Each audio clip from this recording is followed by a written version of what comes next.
अब इंडिया ने तो फिर हिस्ट्री रिपीट कर दी है जनाब।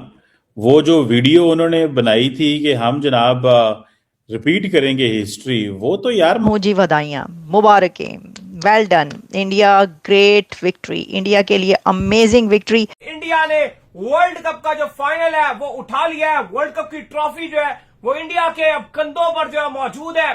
छा गया इंडिया ठा करके। दाऊद साहब, इंडिया वर्ल्ड कप का फाइनल जो है वो ले गया है। हाँ जी, हुए तौबा, हाइलाइट्स हाइलाइट्स दिखा दी आज फिर से। ओ भाई, इसलिए हम आपको बोल रहे थे कि इंडिया का क्रिकेट के अंदर इस टाइम मुकाबला नहीं है पूरी दुनिया के अंदर। आप हजार बातें कर लें कि आईसीसी उनके साथ है, उनका क्रिकेट बोर्ड ये करता है, उनका क्रिकेट बोर्ड वो करता है, लेकिन उनकी टीम क्या करती है? 2024 का वर्ल्ड टी20, 2025 की चैंपियंस ट्रॉफी, फिर 2026 का वर्ल्ड टी20। ये 3 आईसीसी इवेंट्स हैं जो कि 3 सालों में कॉन्टीन्यूसली टीम इंडिया ने जीते हैं। इन 3 सालों से अगर आप पीछे जाए ना तो 2022 के बाद आपको टीम इंडिया के अंदर एक ट्रांसफॉर्मेशन नजर आती है। जैसी जैसी बात की रोहित शर्मा ने, उन्होंने कहा जी कि हमारा मुकाबला तारीख के साथ है, हिस्ट्री के साथ है। हिस्ट्री क्या कहती है कि आज तक कोई भी कंट्री डिफेंडिंग चैंपियंस हो आज तक टाइटल नहीं कर पाई है। इंडिया पहली वो टीम है दुनिया की जिसने टाइटल को डिफेंड किया है। पिछले साल भी इंडिया जीता, इस साल भी इंडिया जीता।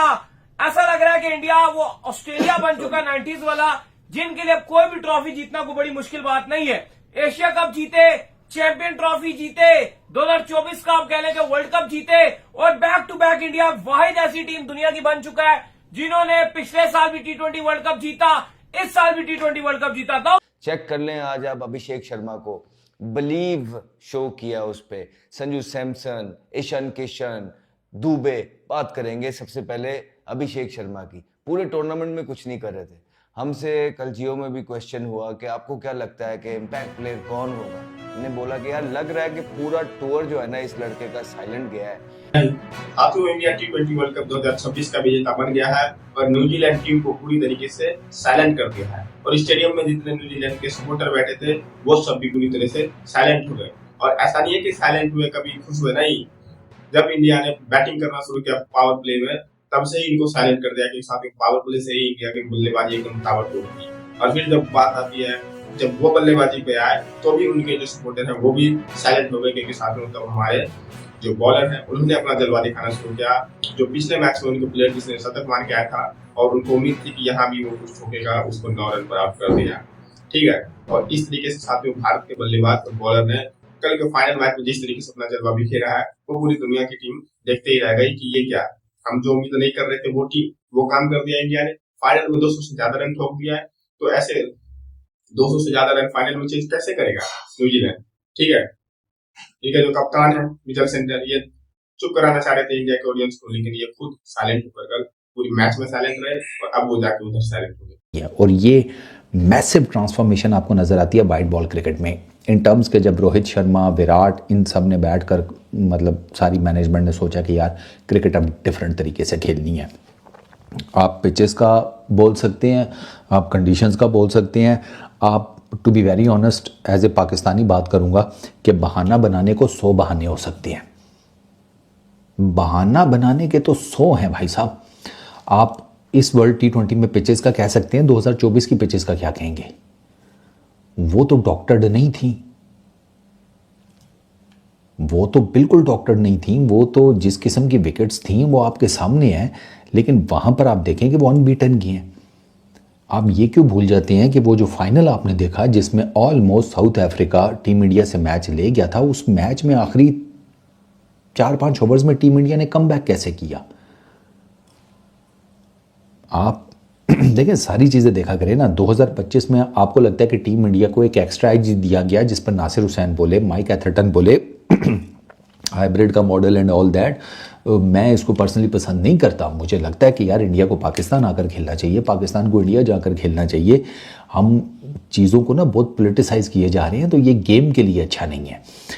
बट अगर आप ये कहते हैं कि 2025 में उनको एडवांटेज मिला था एक जगह के ऊपर खेलने का एंड ऑल दैट, यार वो सेम एडवांटेज हमारे पास 2026 में था। वी कुडंट डिलीवर, हम डिलीवर नहीं कर सके।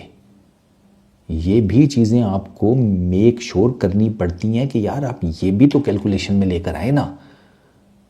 जब बात होगी तो फिर पूरी होगी ना। आधी बात का तो फायदा कोई नहीं, आधा तो सच भी खतरनाक होता है, आधा सच झूठ से ज्यादा खतरनाक होता है। तो आप क्यों नहीं मानते कि स्किल सेट में, क्वालिटी में, टैलेंट में, प्लेयर्स की ग्रूमिंग में, batting, bowling, each and everything, वहां पर टीम इंडिया आपको दुनिया की टीम से आगे नजर आती है।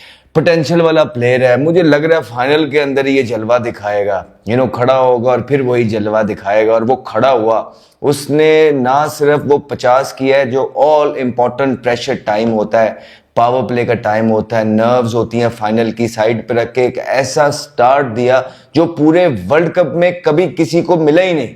और ही decided to do it when that matters the most, final के अंदर। उफ तौबा, थोड़ा सा टाइम लिया शुरू के अंदर, ऑफ स्पिनर को सेंसिबली खेले और उसके बाद उन्होंने अपनी गेम खेली है खड़े होके।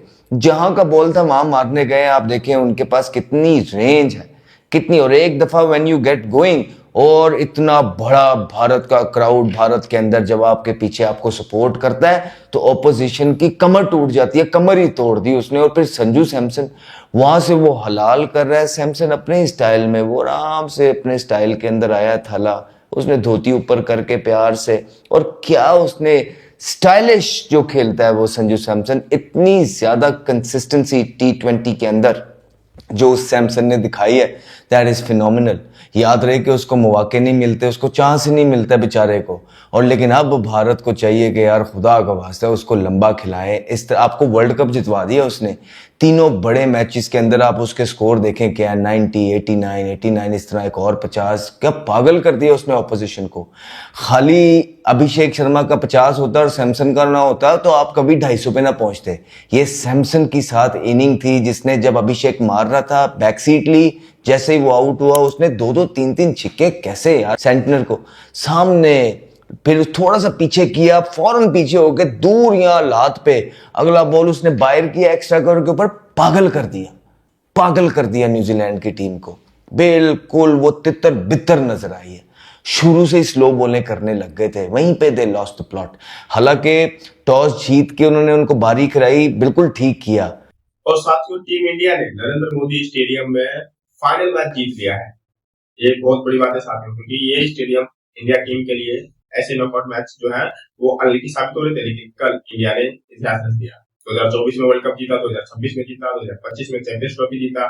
साथियों, इंडिया का जो पिछले कुछ समय में बहुत अच्छे दिन चल रहा है, जिस तरीके से इंडिया ट्रॉफी जीत रही है। इंडिया के टीम में साथियों काफी ट्रांसफॉर्मेशन हमें देखने को मिल रहा है। T20 में अलग प्लेयर खेलते हैं, ओडीआई में अलग और टेस्ट में अलग, जिसके कारण साथियों इंडिया इस समय ट्रॉफी जीत रही है।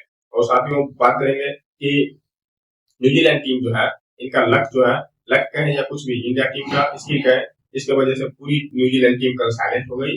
और जो उनके पीछे बयानबाजी उन्होंने किए थे वो सारी बयानबाजी उनको ही भारी पड़ गई। ठीक है, इसलिए कहते हैं साथियों कि मैच से पहले आप बयानबाजी ना करें, और इनकी बयानबाजी पर भारी पड़ गई। और पाकिस्तान के जो वो मोहम्मद आमिर है, ये कल भाई इनको भी बन रहा था कि ये कह रहे थे भाई साहब आप ये कह दो कि इंडिया जीतेगी, और उन्होंने कह दिया कि कल इंडिया जीतेगी, और हुआ भी ऐसा। ठीक है, इंडिया टीम जीत गया। हालांकि उन्होंने मन में क्या था, क्योंकि उन्होंने उससे पहले जितना प्रेडिक्शन किया था इंडिया के खिलाफ कि इंडिया हारेगा, इंडिया जीत जा रही थी, उन्होंने सोचा मैं जीतने के लिए कहूंगा तो इंडिया हार जाएगी, लेकिन इंडिया जीत गया।